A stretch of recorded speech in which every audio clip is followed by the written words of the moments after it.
So it's that time of year, Christmas is just around the corner, and I love all the Christmas flavours. I love mince pies, I love Christmas pudding, and I was reflecting recently on the fact that all of these flavours come to us from a very long way away. Stuff like cinnamon, stuff like nutmeg, things like cloves, and that brings me to one of my favourite plants.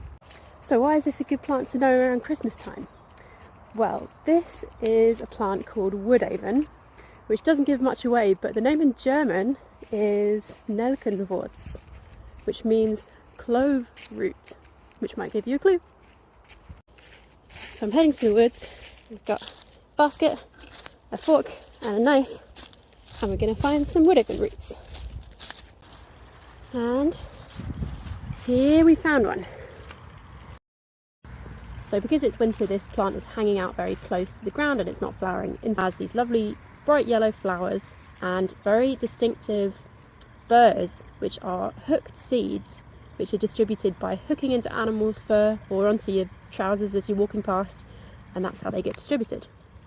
But we can still ID it even without the flowers very safely, because it has these really distinctive leaves with this long stem and a 3-lobed leaf on the very top. 1, 2, 3. And then all the way down the stem it has these little pairs of leaves. You can see it quite well on that younger leaf. There we go. So as the German name suggests, the bit of the plant that we're going to use isn't the leaves, but it's the roots.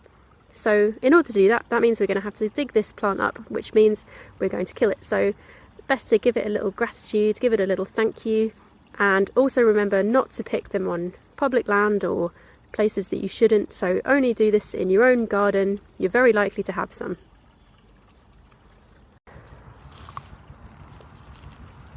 And here we have our little root system. I'm going to chop off all the plant material that isn't the roots and leave that here in the woods, so we can just take the bit we need with us. And there's a lot of tenacious Sussex clay sticking to those roots, so next thing is to give it a good wash.